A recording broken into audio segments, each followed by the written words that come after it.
besoin de toi, maître. Heureuse est la mère qui t'a porté et allaitée.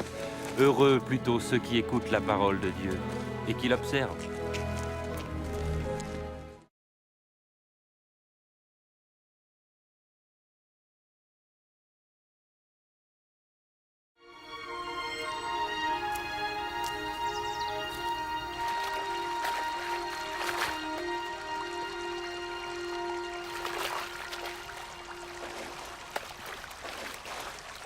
Apprends-nous à prier, comme Jean l'a appris à ses disciples. Quand vous priez, dites « Notre Père qui es aux cieux, que ton nom soit sanctifié, que ton règne vienne, que ta volonté soit faite sur la terre comme au ciel. Donne-nous chaque jour notre pain quotidien. Pardonne-nous nos offenses, comme nous pardonnons aussi à ceux qui nous ont offensés. Protège-nous contre la tentation et délivre-nous du mal. »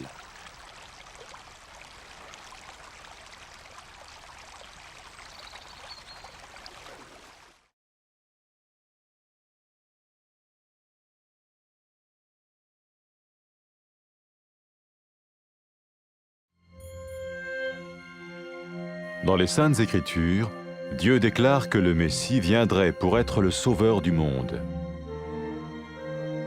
La vie de Jésus prouve qu'il est bien celui dont les prophètes avaient parlé.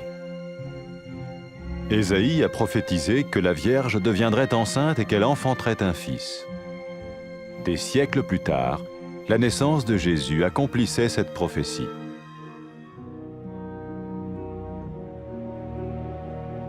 Les Saintes Écritures déclaraient que le saint à naître serait appelé le Fils de Dieu. Cela signifiait que Jésus serait le Fils de Dieu au sens spirituel et non au sens physique. Nous le voyons par sa manière de vivre. Il a guéri des malades, il a pardonné leurs péchés, les a ramenés à Dieu et leur a promis une place dans le royaume éternel de Dieu. Il s'est offert lui-même en sacrifice pour le péché à leur place. Puis il est revenu à la vie, victorieux sur la mort selon le plan de Dieu. Jésus a dit « Personne ne me prend la vie, mais je la donne de ma propre volonté. » La vie de Jésus n'a pas seulement accompli les écrits des prophètes, mais elle a aussi confirmé la vérité de la sainte parole de Dieu. Les prophètes avaient écrit « Ta parole, ô mon Dieu, est parfaite, elle dure à toujours. » Jésus lui-même a dit « Le ciel et la terre disparaîtront, tandis que mes paroles ne disparaîtront jamais. » Jésus est venu pour nous donner la vie dans toute sa plénitude. Et quand l'homme a désobéi à Dieu dans le jardin d'Éden, il a choisi sa propre voie et ses actions l'ont séparé du Créateur.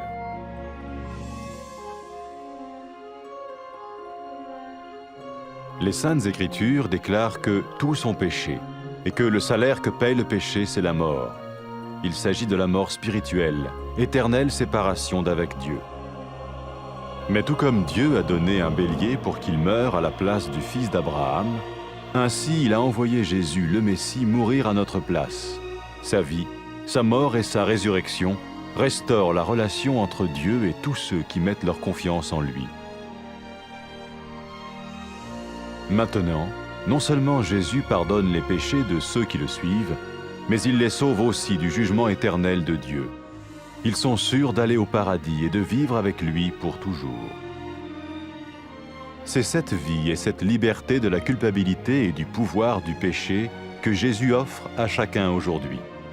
Cela ne veut pas dire suivre une religion, mais choisir d'avoir foi en Jésus qui dit « Je me tiens à la porte et je frappe.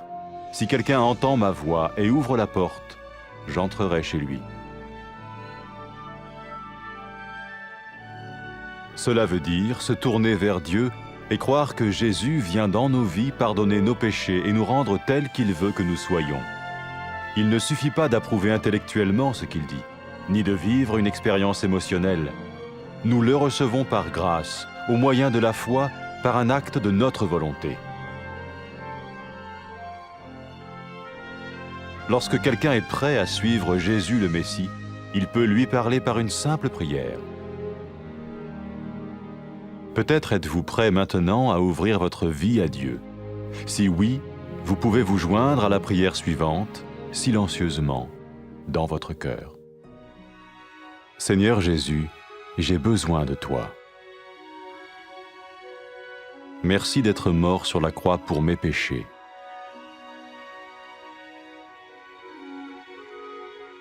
Je confesse mes péchés et je m'en repens.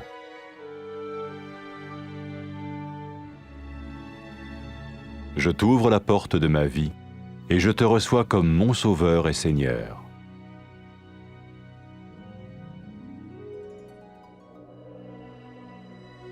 Merci de me pardonner mes péchés et de me donner la vie éternelle.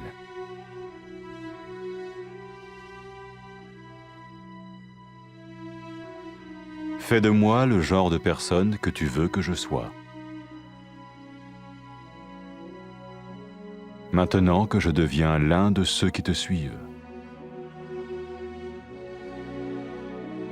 Amen.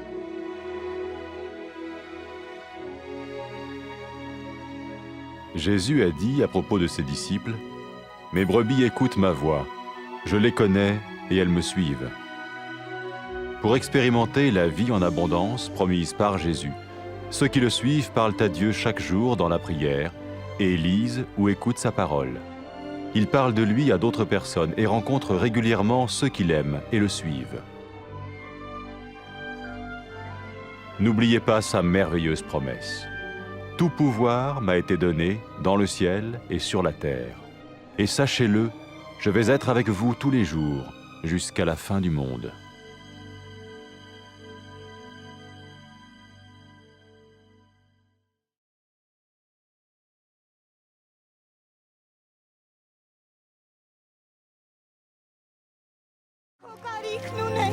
Երանի այն մորը, որ ծնեց եւ սնեց քեզ։ Առավել Երանի Աստծո խոսքը լսող ու պահողներին։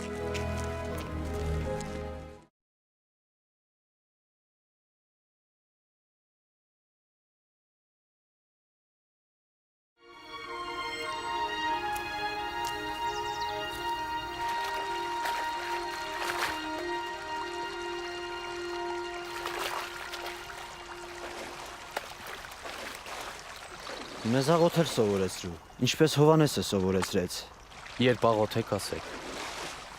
Հայր մեր, որ երկնքում ես, սուրբ լինի քո անունը, քո թագավորությունը գա, քո կամքը լինի երկրի վրա ինչպես որ երկնքում է, մեր հանապազօրյա հացը տուր մեզ այսօր, ներիր մեր մեղքերը, ինչպես որ մենք ենք ներում մեր դեմ մեղք գործողներին, եւ մեզ փորձության մի տանի, այլ փրկիր մեզ չարից։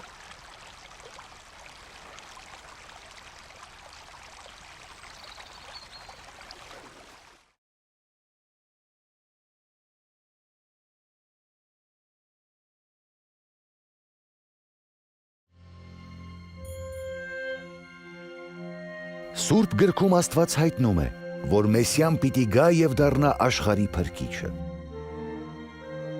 Հիսուսի կյանքը վկայում է, որ հենց ինքն է նա, ում մասին կանխասել էին մարգարեները։ Եսային մարգարեացել էր, որ կույսը պիտի հղանա եւ մի որդի ծնի։ Դարեր անց Հիսուսի ծնունդով կատարվեց այդ մարգարեությունը։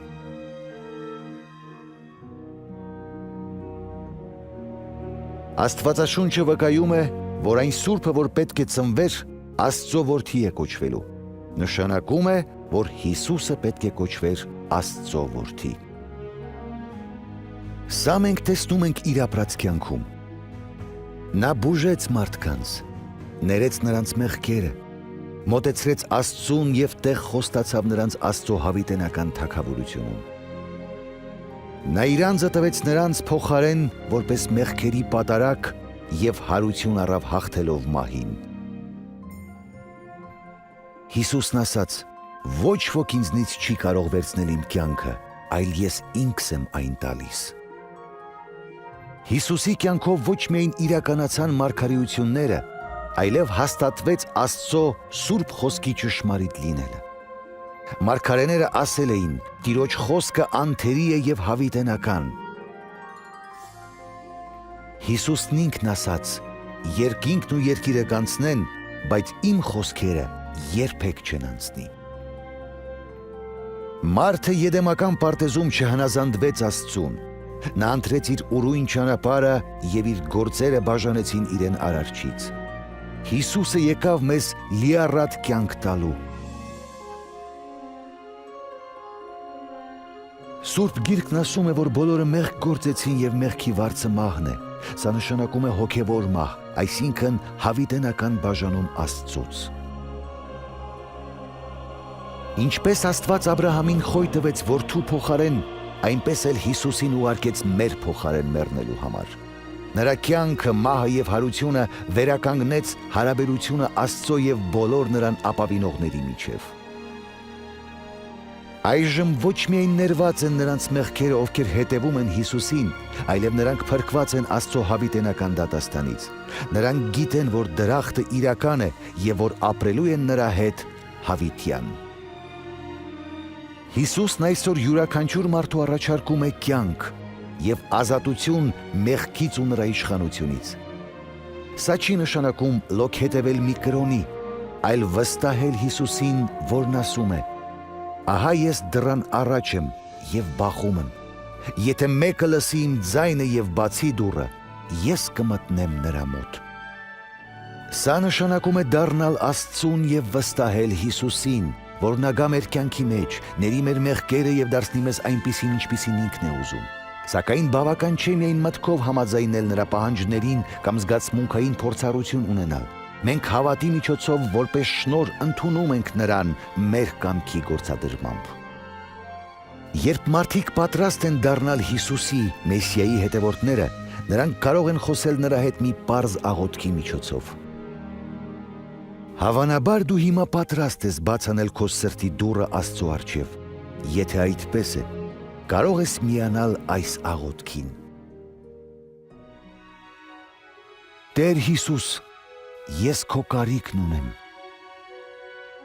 Փառք քեզ, որ իմ մեղքերի համար մեռար խաչի վրա։ Ես խոստովանում եւ զղջում եմ իմ գործած մեղքերի համար։ Ես բացում եմ իմ սրտի դուռը եւ ընդունում քեզ որպես իմ փրկիչ եւ Տեր։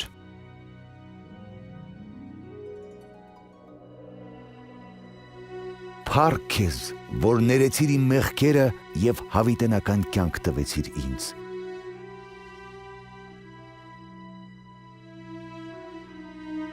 Դարձրու ինձ այնպիսին, ինչպիսին դու ես ուզում, որ լինեմ։ Քանի որ ես դարձա քո զավակը։ Ամեն։ Հիսուսն իր հետևորդների մասին ասաց.